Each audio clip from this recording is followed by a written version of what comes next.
The Electoral College. This is a uniquely American invention from the Constitutional Convention. We had a lot of compromises in the convention.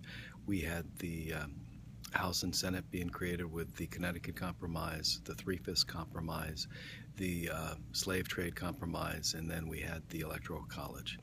Basically, the founders made a compromise to elect the president indirectly, where the states would choose electors from each state to go to the state capital, and they would choose the president. And these wise people would basically say, choose who's ever best for the country, and whoever was in first place got the most votes would be president. Whoever got the second number of votes would be vice president.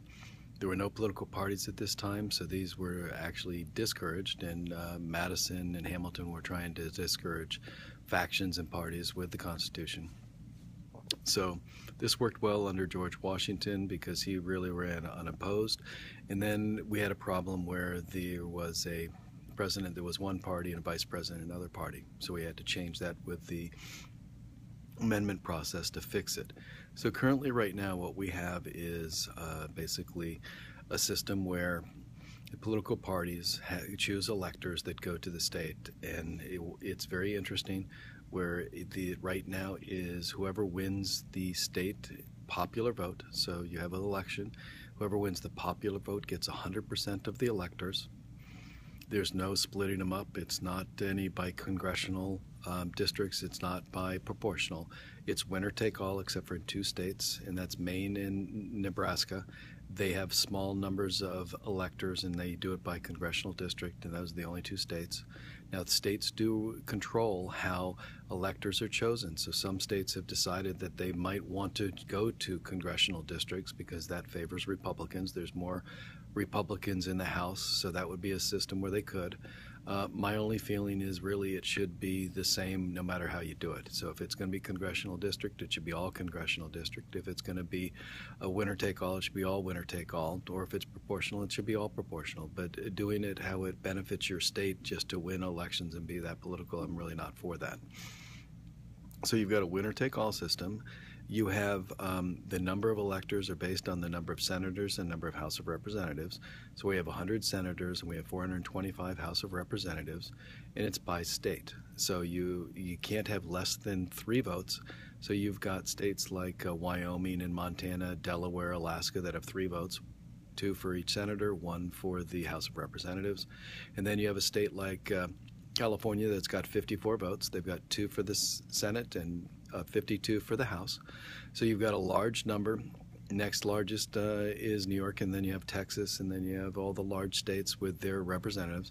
So it's a winner-take-all, and the number is 525. To win the election, you need to get 270.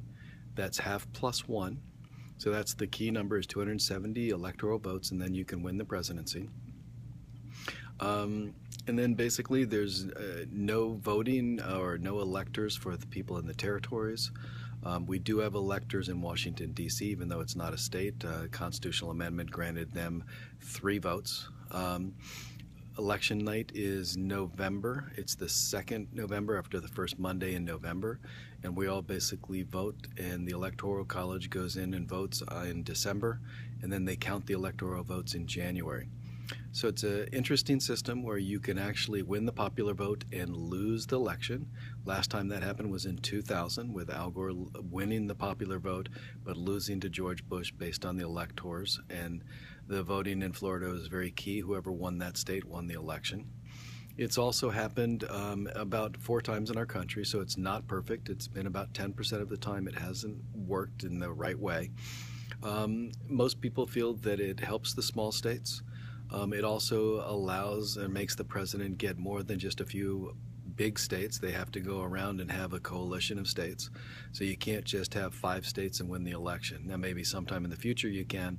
It looks like Obama in 2008 had, I think, like 22, 23 states.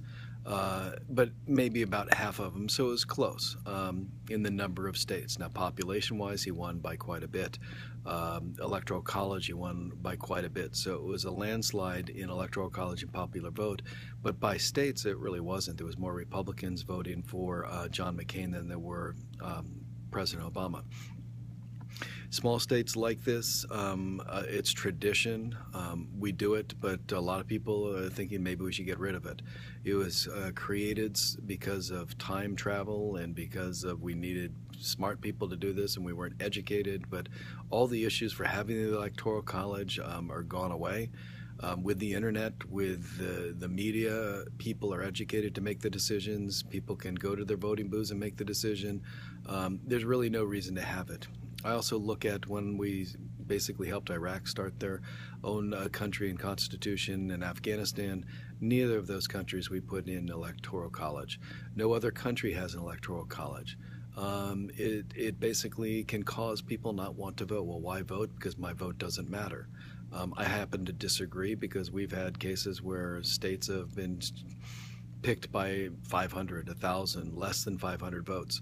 So each vote does matter, but it does discourage people because, like, if I am a Democrat in a Republican state, or if I'm a Republican in a Democratic state, my vote doesn't count. To give you an example, if I am a Republican in California and California wins big, my vote is not counted at all. It just every vote goes to the Democrat. So it can be disheartening to people, and could be to people going like, why should I vote because I'm in a Democratic state or a Republican state? So it might keep turnout low. A lot of times the election's already known at the beginning, so the West Coast states don't need to vote. So it can have that effect. Now it makes it easier to actually vote. It makes it easier to determine who wins the election. So there's some advantages and there's some disadvantages.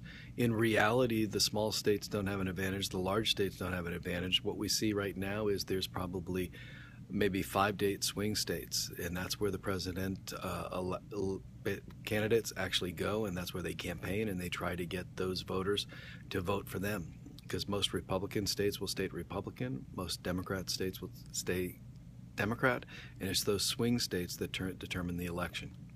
So that's the Electoral College. We'll definitely talk a lot about it in class, and it's something that you'll definitely need to know. And it's an American institution.